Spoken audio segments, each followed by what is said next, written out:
Hello, everyone. Welcome, and thank you for attending today's webinar on the topic of the skills obsession, the role of skills in preparing for the future of work.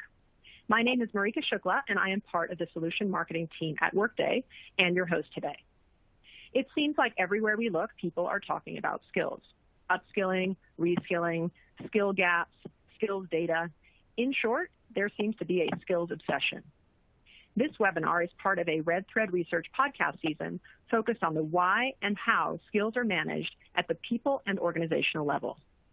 We encourage you to subscribe to the podcast to hear conversations with thinkers, writers, leaders, and practitioners about the current state of thinking about skills. We're very fortunate today to be joined by a great panel of experts. Stacia is a researcher and thought leader on talent management, leadership, D&I, people analytics, and HR technology. A frequent speaker and writer, her work has been featured in Fortune, Forbes, the New York Times, and the Wall Street Journal, as well as in numerous HR trade publications. Stacia co-founded Red Thread Research in 2018 after leading talent and workforce research for 8 years at Burson by Deloitte.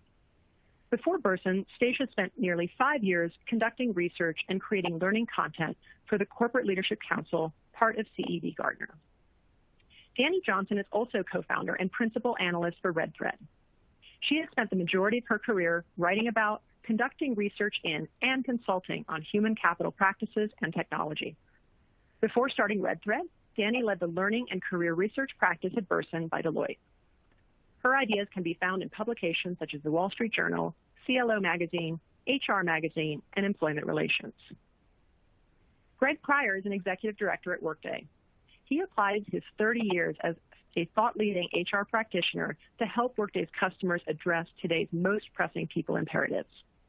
Before his current role, Greg had responsibility for applying Workday's technology to enable the company's internal talent management programs, including leadership and manager effectiveness, learning management, career engagement, and performance enablement. And before joining Workday, Greg served as vice president of talent for Juniper Networks, head of talent management for Merrill Lynch's global technology and operations function, and partner for Accenture's human performance practice.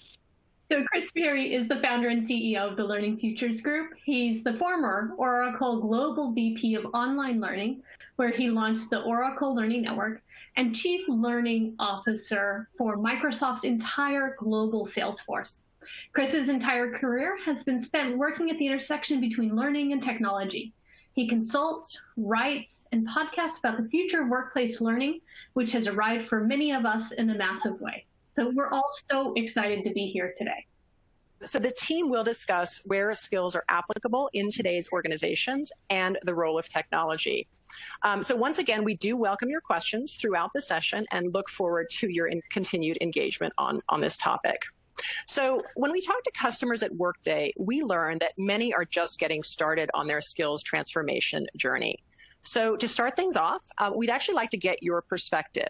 If you can just take a moment to respond to the poll on the screen so we can get a sense of where all of you are in your skills journey. So the question is, how well does your organization understand the skills of its workforce today? So if you can just provide a quick answer to that. And what we found with our conversations with Workday customers is that many of our customers are just at this point establishing the foundation of skills, really getting those skills into the employee profile. So we'll go ahead and just go and give everybody a moment to respond. All right, let's go ahead and head over to the poll results. Excellent. Well, it looks like we've got a very nice bell curve here. So a vast majority have a feeling that that you somewhat understand the skills of your workforce today. So that's certainly where we see many of our customers at Workday as well. So to start the conversation, let's start with a really basic question to understand, why are we obsessed with skills right now? So I'll open it up to the panel. Well, I think this is Danny. I think we're obsessed with them, especially lately, because we've seen a whipsaw need for talent in the last 2 years. So 2 years ago, or at the beginning of the pandemic, everybody had additional talent and they didn't understand the skills that those talent had so that they could put them in different places in the organization.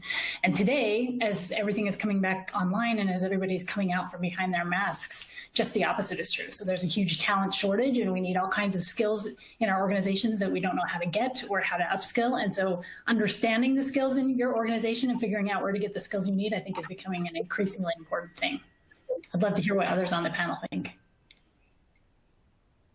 Yeah, I'll just add, obviously, even before the pandemic, which has changed the world of work, before our eyes, incredibly, even before then, there was a massive transformation of business and commerce going on, driven by changes in technology, where, we all know the half-life of skills in that space is very, very, very, very short. And traditional businesses looking to transform digitally, I think, are very anxious from the leadership all the way down about where those skills are going to come from in order to make that transition. So that's another force at work on this, is just how do we know what skills we'll need for the future?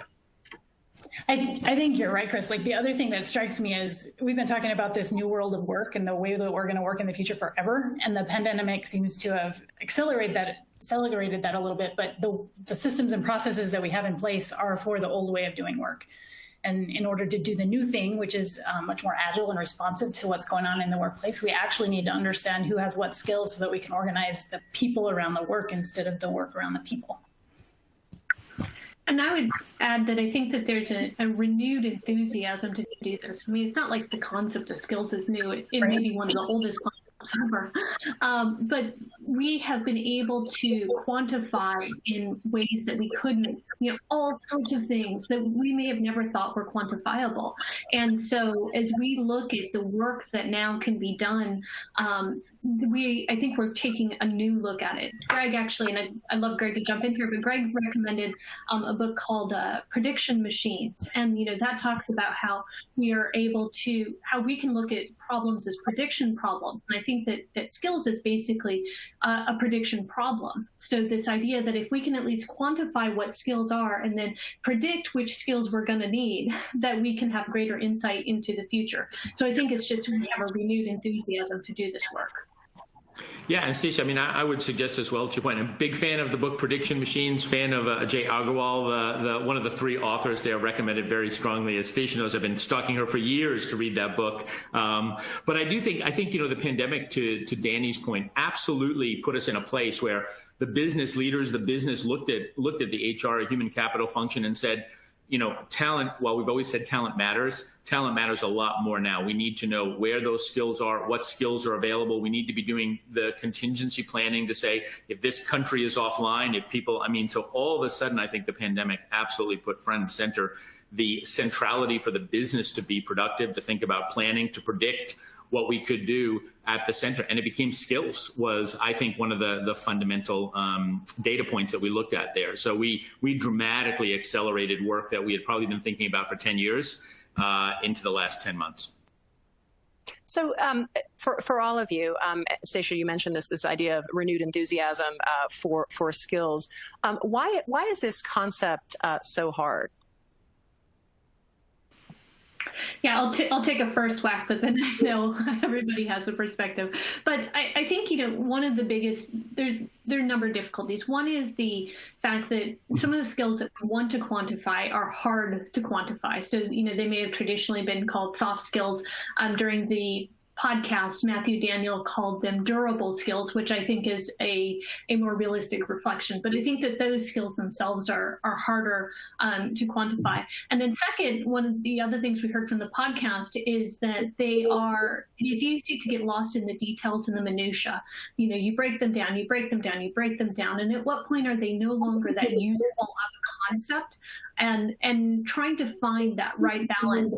Similarly, also, skills can be called one thing in one organization, and really what is fundamentally the same skill is called something else in another organization or another part of the same organization. So there's just a myriad of details that make this pretty challenging. Yeah, for me, like everyone we talk to, these amazing people doing really incredible work and trying hard to make progress on this. And yet everyone was really honest with us in terms of, it's hard to do what we're trying to do. So one thing that you mentioned a little bit there, Stacia, was this whole lack of common language and terminology, or certainly a lack of understanding. Even amongst the people we talked to, each company had different ways of labeling different things. And then certainly we heard, I think from Nuno, who's with Mars Foods, he was saying it's really hard to talk to line of business people when you're trying to understand their future business strategy, and you start talking to them about skills and competencies that they don't know where to begin. So the lack of common language around this, I think, was one thing that makes it hard. The other story on this that I loved in the podcast was from Madura at Sonentech. I can't remember what her company's called. Syngenta, that's right. And it's a lovely podcast because she talks in detail about how they really had an open process, and they really reached out to practitioners in the organization, and they did this work to try and codify data science and the discipline of data science. And, she sort of put her hands on her heart and said, even I got it wrong, and I am a data scientist, right? I couldn't quite get the persona right. I had too many assumptions. So I think there's a lot of work behind it, but of course everybody sees the promise, right? Yeah, absolutely. And actually, you mentioned Chris the promise of skills, right? So if and maybe Greg, we could start with your perspective on the promise of skills. There's an enormous amount of enthusiasm. What are organizations really hoping to achieve? Yeah, no, thanks so much, Marika. I think, much the way that what I would refer to as HTML democratized information on the internet, I really believe that actually this idea of HPML, or human performance markup language, has the promise to democratize opportunity. And I had a chance to, talk with the team in the podcast that they kindly invited me to participate in. And so while I do think it's still early days, I believe that capabilities, which I think about as knowledge, skills, competencies, experiences, and energy, will really be the new career and contribution currency. At Workday, we apply machine learning, this idea of prediction machines that Stacia talked about earlier, along with a skill graph to recommend gigs in our talent marketplace. We intentionally began with a professional development use case, curating small projects to accelerate and address the 70% in the infamous 70-20-10 that we have historically not been able to curate at scale. And we use skill, interest, and machine learning to curate learning recommendations, mentor and connection recommendations. And obviously for a while now, recruiting capabilities have been using skills graph and machine learning or prediction machines to recommend roles to identify candidates to hiring managers. And I really think to make this promise even more practical, my youngest daughter is at university in a nursing program. And I share with her that I imagine in the early part of her career that she will likely see machine learning or prediction machines analyzing patient records and then actually recommending the healthcare team with the most relevant capabilities and connections to channel the importance of psychological safety there to help a patient get better. And so while this may perhaps not happen overnight, I do believe that it will definitely happen over time, and it will probably happen actually sooner than many of us imagine. I think you're absolutely right, Greg. I think even beyond that, we're actually going to see work start to change. And I think we're already starting to see that. If we know what people can do, they're not stuck to a role or, a role progression, but we can combine people in different ways, multiple ways to get certain types of work done. So I'm very interested. I continue to be thrilled with what we're seeing with respect to some of the technology that your company and some of these other companies are doing. I think that one of the biggest challenges right now is that the tech seems to be just slightly ahead of organizations.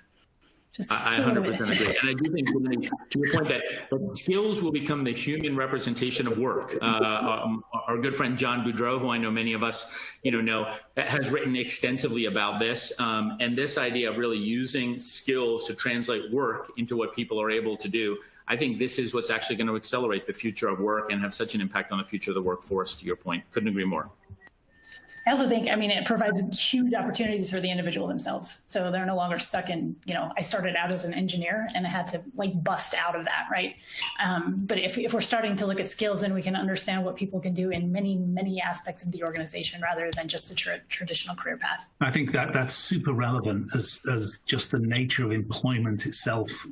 starts to change, and we see the massive rise in gig work and people sort of opting to have more flexible work styles, again, something accelerated over the last year or so. This concept of skills could really facilitate a change around that. Understanding the value of the skills that you have, understanding where work's available for your specific skills, across a myriad of employers is quite exciting stuff. Greg, you talked a lot in your podcast with us, though, about AI and the sort of move. AI means we don't have to worry about complex taxonomies and kind of like counting calories on job skills.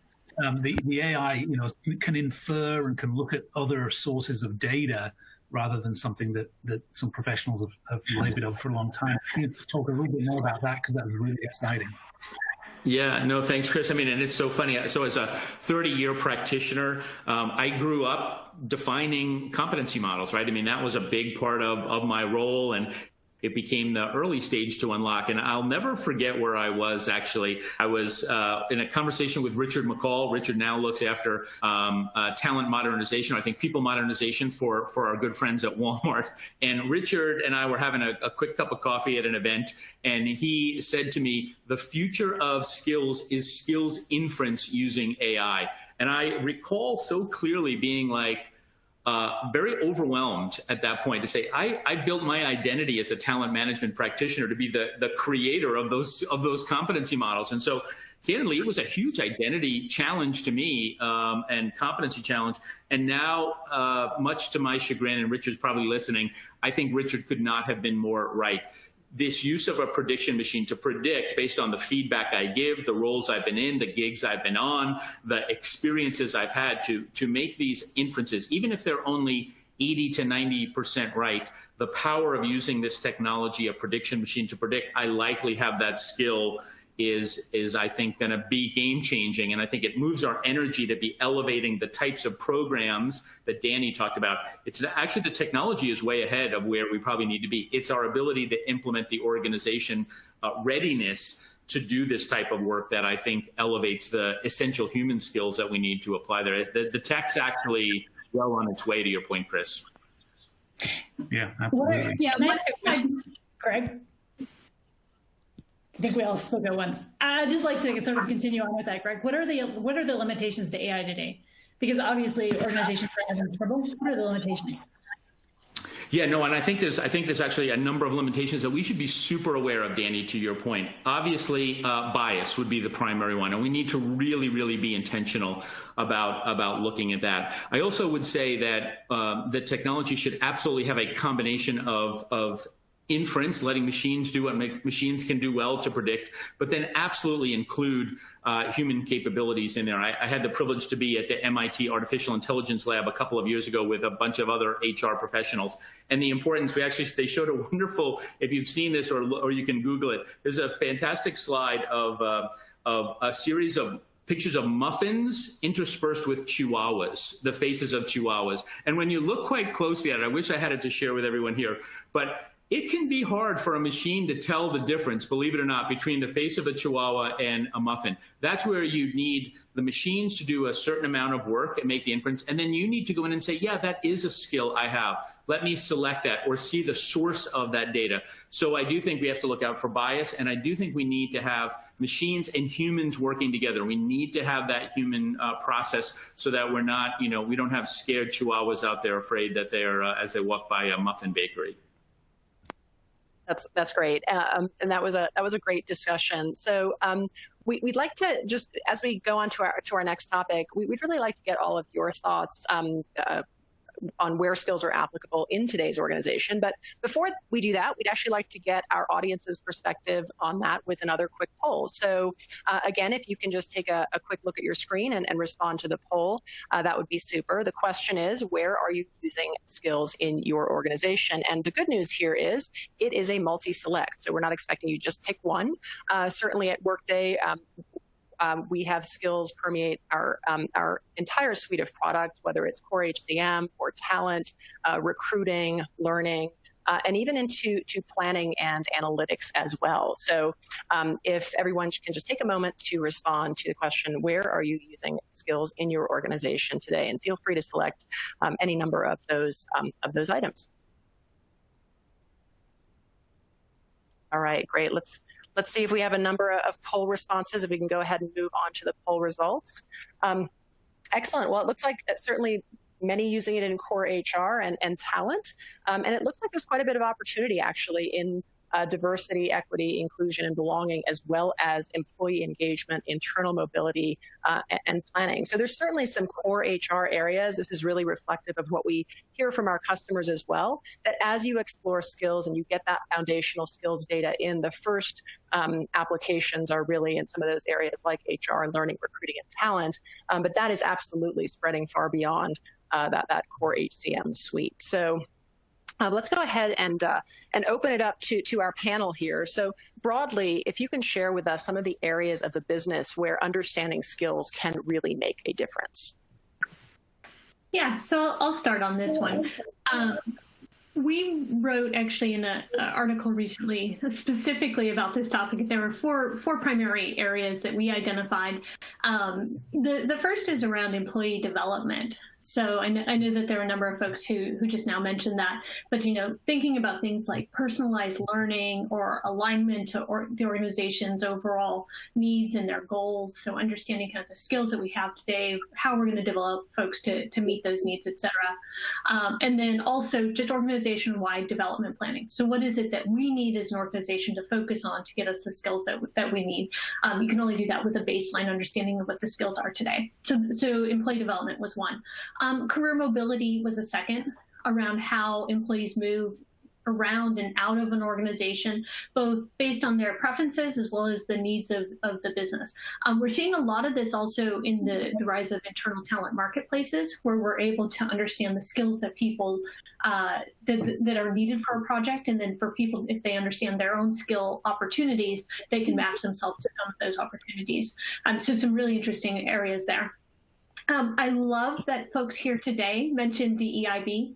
Many of you know that I care a lot about diversity, equity, inclusion, and belonging. And so I think, and this actually came up in the podcast as well, that this is one of the big areas that we see an opportunity, both in terms of understanding the skills that are necessary to reinforce and inculcate a culture of DEIB, but also in terms of maybe getting rid of some of the historical boundaries that we've put in place. Do we really need a college degree for X, Y, or Z type of opportunity if somebody has already developed the skills? With skills, we can actually identify them and understand them. And then the final one that I'll mention before turning it over to everybody else is performance management. So understanding better the skills that are people are demonstrating and the extent to which they need to be developed. We can do that if we have a clear sense of the skills that are currently that somebody has and how they're doing, so clear performance criteria, and then documenting their performance in improving those skills. So what do others think? I think we've mostly been thinking about skills sort of people related, which I think is absolutely great. They are tied to people. But a couple of things that I've seen that are really interesting are people deciding how to invest in their companies or tweak their strategy based on the skills that they have and the skills that they can get. So having that kind of information actually helps the C-suite make better decisions about what's going on in the business.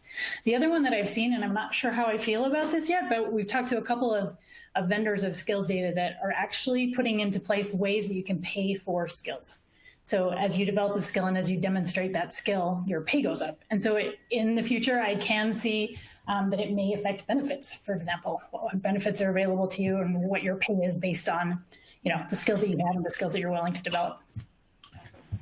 And Danny, if I could pull the red thread, pun intended there, from your earlier comment on work. I actually think as a practitioner, and this may not be a particularly popular statement here, but I actually think the work that we do, to your point now, in the people space is actually only the beginning. It's the way for us to begin exercising the way we actually shape the future of work. And so to your point, I think we as HR professionals or HR professionals that are on the webinar today This is our ability to figure out how to actually shape the organization's future of work. And I think this future of work has come on us relative to Chris's comments on the pandemic much faster than we expected. I think HR will be looked to take a leadership role. And so I think actually the work in development, the work in recruiting, all of the work that we just talked about is a warm-up act, candidly, for the much bigger opportunity to how we curate work and reimagine work in the context of our workforce. So I couldn't agree more. We're only at the beginning of a big, big, big journey. I completely agree with that. And I actually think it goes beyond the walls of the organization. So right now people are thinking about skills within the walls of their organization, but there's massive, I think Chris mentioned it, there's a massive opportunity out there to figure out how to incorporate people that don't necessarily want to belong to an organization and incorporate their skills. Obviously, there are lots of legal challenges associated with that right now that they're working through, and sense of belonging and purpose and all of that kind of stuff. But it gives us the opportunity to broaden the talent that we can incorporate into our organizations, and gives them opportunities as well, talent opportunities to participate with our organizations. Yeah, and Greg, one of the things that you said, you talked about how this has the potential to shape organizations and the future of work. So can each of you talk a little bit more about how this can really change strategic planning and business strategy in organizations today? Yeah, so I think one of the most interesting things I've seen is, we at Red Thread we do a lot of work on the core talent practices, like Danny mentions, learning and performance and the like. But we also do a lot of work with people analytics. And what I've been fascinated by is kind of these two parallel tracks of people focused on skills, but with different end goals. And the people analytics side is, the analytics and strategic workforce planning side. So understanding, labor market, supply and demand, both within the organization as well as outside of the organization. So we have these skills and we believe that we're going to need to have X other skills within 3 to 5 years. How are we going to get there? What's going to be the internal development plan, and how much of those skills are we going to have to buy externally? And to Danny's point, are they going to be people who come in from a full-time basis? Or are they going to be people that we contract with? Or, because of the certain set of skills that they have, we're going to use, 30% of these skills in this way that these people have, and 20% in another way, et cetera. But there's just an ability to plan with much more granularity, which I think is really powerful. The flip side of course, though, is that we could potentially get ourselves too far in granularity, as we've mentioned, and nobody can actually predict the future. And so we have to, I think, balance that enthusiasm, excitement about what we can do that's so much greater than we've done in the past, with the practicality of what do we actually need to do.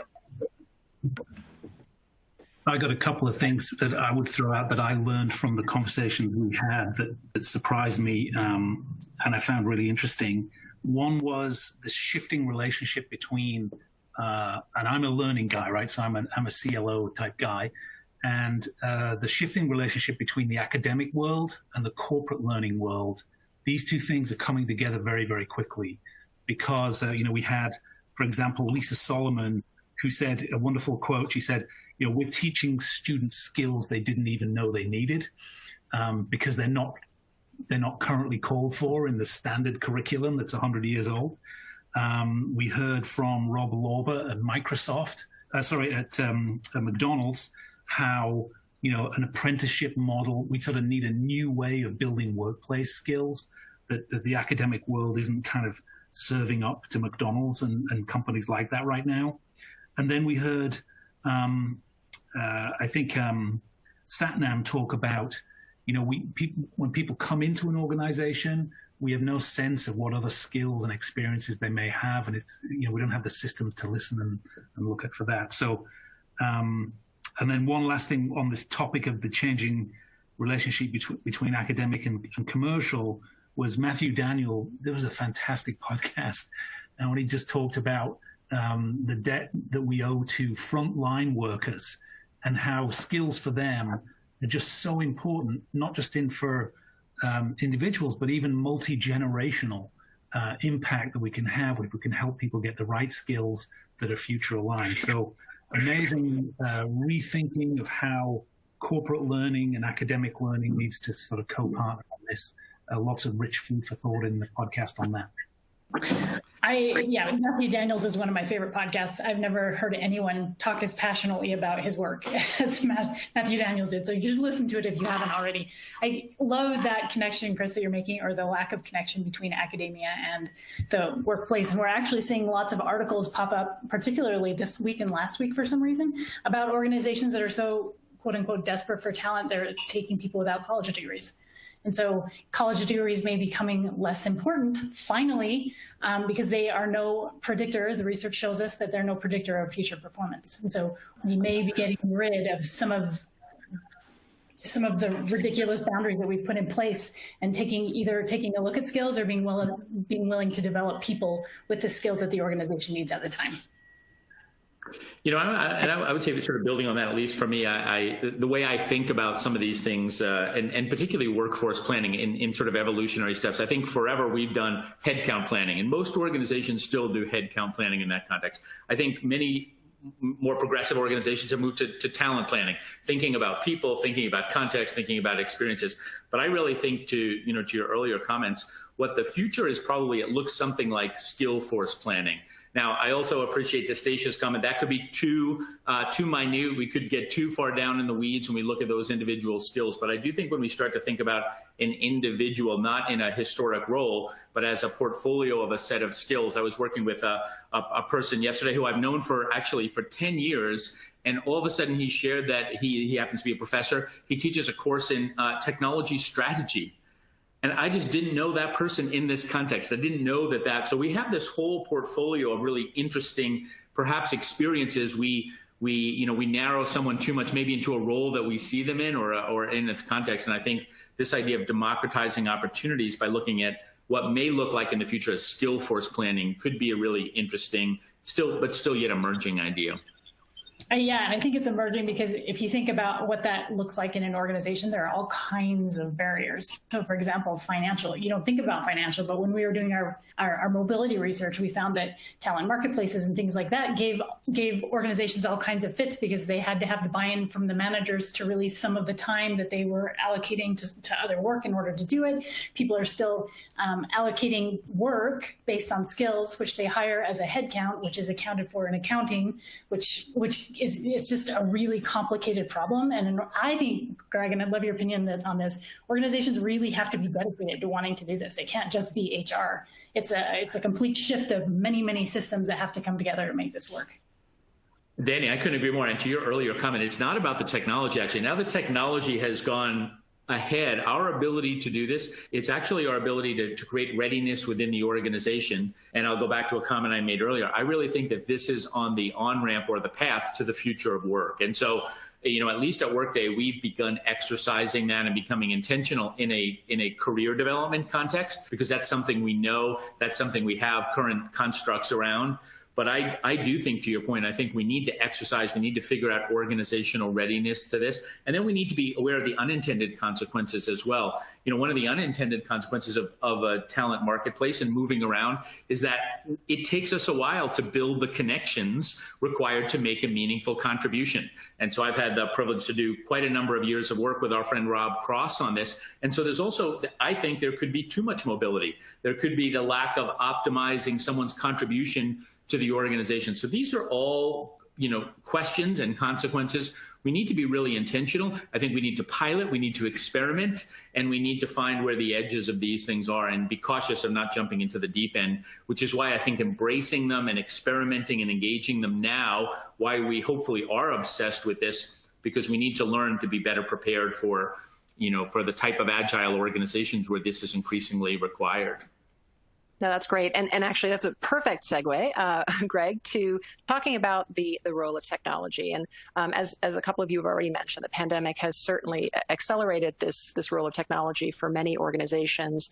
But let's just talk a little bit about, as you saw with the poll, there's obviously a number of potential applications for skills and then a growing use of skills in organizations. So if we can just talk a little bit about this growth.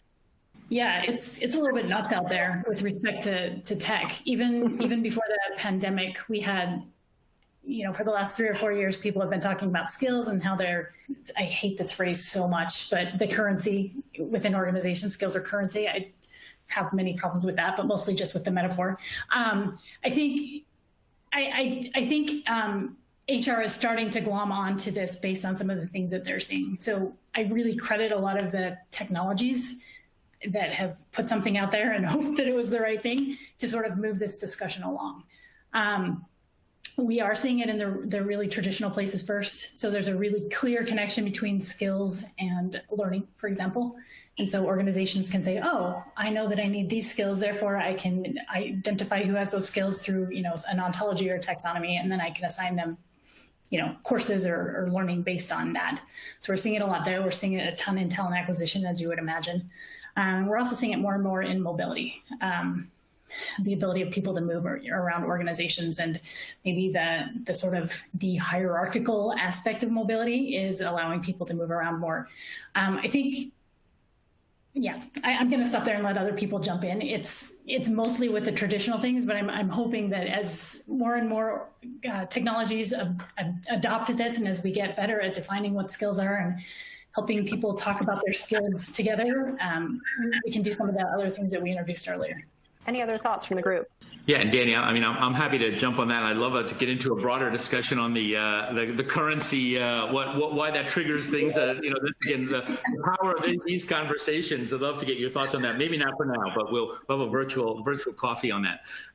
But one of the things I think, and I think I have a slide on it if it's reasonable to share, is we're still growing on how do we actually make these things practical? How do we apply it? And I loved, obviously, first of all, loved your podcast series. Thank you so much for doing that. What fantastic exposure to people with interesting thoughts and ideas.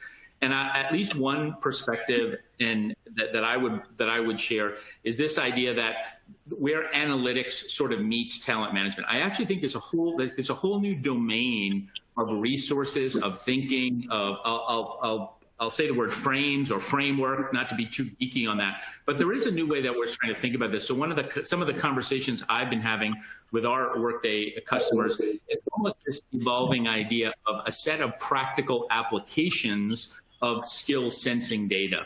And so where historically maybe we've had recruiting or talent acquisition measurement and reports and analytics and capability, I think that the future of skills may look something like this, where we actually need to help package in very purpose-built and very practical ways how we take these analytics and how we position them in ways that actually drive insights for the organization. So for me, sort of an example of that could be this idea of skill trending. So Phil Wilburn, who's our head of people analytics, a good friend of mine at Workday, actually can see on a daily basis what the skill trending looks like at Workday. So as we acquire and new people join our organization, how does the skill fabric or profile change or graph change? As people participate in learning, how does that change the skill graph or capability? And as we see people leave the organization or experience skill atrophy. And so I think as an example, beginning to package and share with our business leaders, which we happen to do,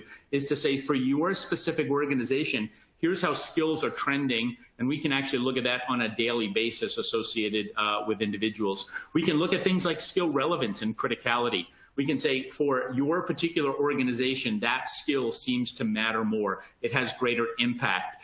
People who are higher performers in that organization or maybe get promoted more quickly, particularly have or apply that skill as an example. And then back to Stacia's point, and I couldn't agree more, when we think about having access to a diverse representation, thinking more intentionally about perhaps our location or workplace strategy in the context of being able to attract, retain, support more diverse workforce. We can use these skills to begin, I think, packaging them, creating these insights. So again, while I think this is still emerging, I do think that we're on the verge of being able to package these ideas in ways that they can go to the business and the business can see, I can better plan for workplace, I can look at career progression, and as well employees. What are the skills that would be critical for me to have a particular career trajectory at our organizations? What does the half-life of skills look like, and where should I be investing in my learning? So I think there's a whole set of purpose-built analytics that we likely will see that will help people consume and ingest this skills obsession idea.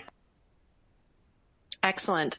So before we open it up to questions from the audience, and we are getting a number of questions from the audience, so if you haven't had a chance to ask your question, please go ahead and submit it in the Q&A tab. But I want to open it up to our panelists one last time to just have them share any predictions that they have about the future of skills. I can start. It's going to be a ride. I guess that's what I want to say.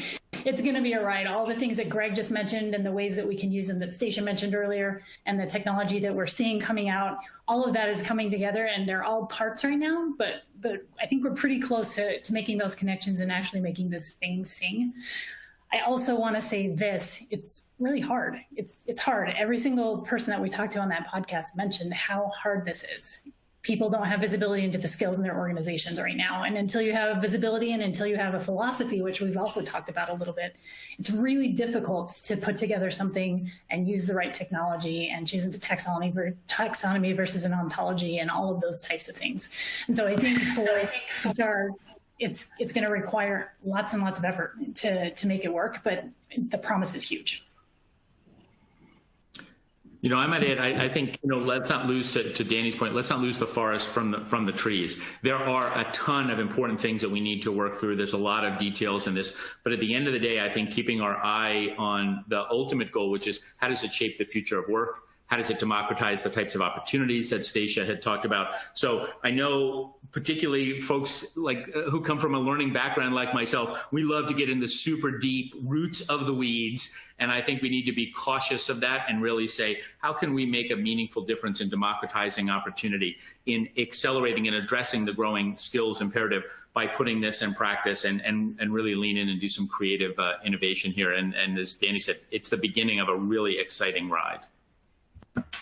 Comes right back to the beginning, to that first poll, how, you know, the area where it's being least applied right now by all of us is in the area where it needs to be applied the most, and that's diversity, equity, inclusion, and belonging.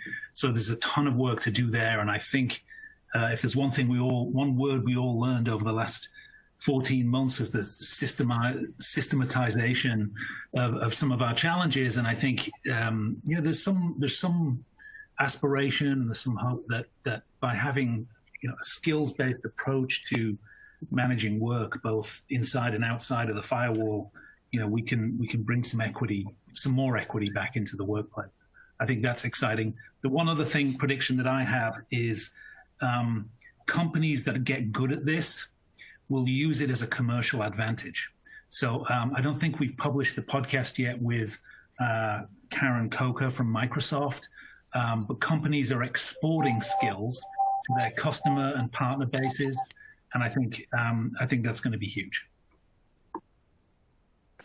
Okay, you all took my DEIB one, so I'm going to have to go with something else.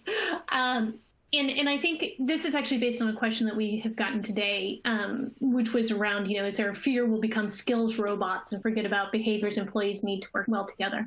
And I think my prediction is no. I think that an understanding of skills gives us a way to understand, yes, how we'll actually work with the robots, but will also allow us to get, I think, further in touch with our own humanity as we get better. You know, durable skills, we'll see the things that we need to do better. You know, I know there's lots of things I could do better from a durable skills perspective. And I think that being able to quantify that and understand it will actually make me a better human, a better manager. And I think for me, that's one of the promises of skills is not just the quantification, but the learning and the education that we can all take as individuals. Great. Thank you all. We do actually have a few minutes for Q&A, and we have a number of questions that have come in. So again, if you have any questions, go ahead and submit them in the Q&A tab. And we'll go ahead and, Danny, I will start with you.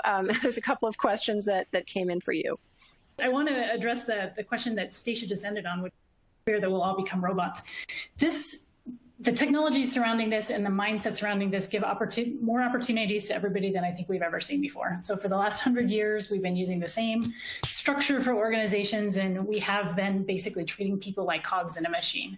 And this sort of breaks that it basically blows it apart and lets us sort of reconfigure and rethink what we're doing here. The other thing that really excites me about some of the technologies that I've seen is that we're giving information directly to the individual to help them improve. We're seeing all kinds of technologies that can say, hey, you said like 18 billion times when you did that webinar last. Here are some things that you can do to correct it. And so some of those things are helping people build skills without humans having to think about giving the feedback to the individual. It's just happening as a matter of course, and people are able to develop those types of skills. So I'm pretty excited about where it's going and what it can do. And I am not afraid of becoming robots. I think just the opposite will be true. Do you want me to do another one, Marika, or do we want to move on to something else? Yeah. No, if you have another good one you want to pick out of the list, that'd be super. Okay, so this one is from our good friend Brian Richardson, and he uses the dreaded word currency. The skills as currency comes up a lot. Has anyone seen examples of assigning values to different skills so that we can weigh the relative value? I've seen a couple of examples of this, mostly in the medical field. One of the coolest examples I saw was the skills technology sort of sits on top of the medical coding technology. And so anytime a nurse logs something that she did or he did, it automatically attributes, a level of skill to that thing. So the more that he does that thing, the more skilled they're seen. And it actually simplifies the recertification process and all kinds of things associated with that. This same company is the one that is basically saying, we can assign a dollar amount to certain skills. And so, if that person is willing to develop that skill, then we'll pay them more. All right. And Danny, can I build on? Go ahead. Can I build on the healthcare example there? Because we did get a question from Wynn. Wynn, thanks so much for your question. I know I probably shouldn't have done this, but I dropped the psychological safety phrase out there. And because I couldn't help myself, and so I apologize. But what I was really doing was channeling my good friend Amy Edmondson. And if you know her original work around psychological safety, it actually started with healthcare teams. And what they discovered was those teams that reported were more open in reporting incidents of accidents or learnings actually had greater psychological safety. So I do think at the end of the day, there is this idea of I have to have these individual capabilities, but I think we must continue to add the social capital lens on top of the human capital lens to really move away from this idea of just being bots of skills. We need to understand that the collaborative intensity of work is increasing. We need to understand, especially following the pandemic, that we go to others for thriving, for innovation, for the ability to execute. And so I actually think what's going to be interesting, back to Stacya's comment as well, as what we will see in this future world is that the value of essential human skills and the value of what I would refer to as social agility, the ability to build trusted relationships and to build those faster in worlds where our teams are more agile and dynamic, will absolutely be one of the critical capabilities that organizations and individuals will need to generate that psychological safety where people can have trusted relationships so that they can candidly just get more done. So sorry for geeking out on top of the geek out there, but hopefully that gives you a little context, Wynn. But I do think it's connections as well as capabilities. Just a thought there. I like that. And I got a question from Mitchell at Dow Chemical, which I think is along with a good follow on from that, where he says, what's the bigger challenge for companies? Understanding the skills needed for the future. Definitely hard. We know that from Nuno. Identifying the systems and processes that need to change, or the changes needed around learning cultures. And I've done quite a lot of thinking and work around this massive trend right now to building learning cultures and learning mindsets. And I think we had, there's a couple of things around power skills, human skills, whatever language we want to use around. Those abilities to collaborate, for example, or lead, really need to underpin all the work on skills. It can't just be a dry, technology capability conversation. There really is going to need to be sort of an agility, an agile culture kind of underneath this, I think, in most companies. And frankly, companies are probably focused more on that right now than on the mechanics of this. Yeah, absolutely. I'll I'll jump in with a couple of my questions. One is from Brandon. From Robert. He asks, how do we link skills which employees have to work, which is what needs to get done, or development opportunities that develop the skills? And I think the simple answer is we can use technology to do a lot of these things. The more complex and probably more correct answer is that we have to rethink how the work is getting done. So we can't just be thinking in terms of job descriptions of the past, but actually be thinking about, okay, what's the work that needs to get done? What are the skills that need to get done? And what are the skills that people have? And how do we make these matches? And then similarly, over on the development opportunities, what true skills, not just what learning competencies or learning objectives do we have, but what true skills will people be learning through this development opportunity or through this experience, and then making that connection. So I think the higher level answer is we need to rethink the way that work is being done to orient around skills. I'll pause there because I'm sure my fellow panelists have other thoughts on that. I have one, and this is something that I think maybe we overlook as HR professionals. We think in terms of systems and processes. We actually, in this case, probably more than any other, we need the cooperation of the employees. And so figuring out how to motivate them and how to sort of, help them understand what's in it for them is going to be a really important part of those systems and processes, and making sure that you can connect those things. Because a lot of the information right now is collected manually. We are relying on those employees to input information so that we have it to then use it to help them grow. So helping them understand what's in it for them is going to be increasingly important. I want to get to another question that was given to me, because I want the panel also to weigh in on this one, because I think this is a hard one, and this one actually is from Brandon. And he mentioned that they have a unionized environment where all the job descriptions must be bargained. And there's a lot of resistance to moving to more flexible roles, and I would assume, therefore, roles that are defined by skills. And so he asked, what advice do we all have for a unionized environment to move to a role and skills-based evaluation system? So my initial thought on this is needing to rethink and renegotiate with the union around what that, I think, sorry, I'm getting some feedback. Having to renegotiate with the union around what the expectations are. A lot of the times I believe that job descriptions have been what we have negotiated on, because that was the clearest articulation that we had of the expectations. And so I think it's on us to be able to use skills to more clearly say, a job description was pretty nebulous. These skills can actually better articulate what we're doing, and then use that to negotiate. So I think that I think that the job description was there because it was seen as just the clearest articulation. We just have to make sure that skills are that in the future. What do others think? I'm gonna hit this one a little bit sideways. We've talked to a couple of companies that have unionized workforces, and it has been a very big discussion. Frontline workers has been a huge discussion in the last couple of years. And Matthew Daniel, again, I'm going to put a plug in to listen to that podcast, because he talks very passionately about helping people develop wherever they are. A couple of the things that we've seen in these organizations that have large frontline worker populations, and some of them are unionized, is providing learning and development as a benefit, providing skills development as a benefit. And as you provide those skills, and as we provide it as a benefit, and more, especially since the pandemic, bring your own device has sort of changed things. It used to be a no-no to put LXPs and LMSs on telephones, or cell phones, personal phones, but that's opened up quite a bit, and organizations are finding ways to integrate into point of sale and those types of things.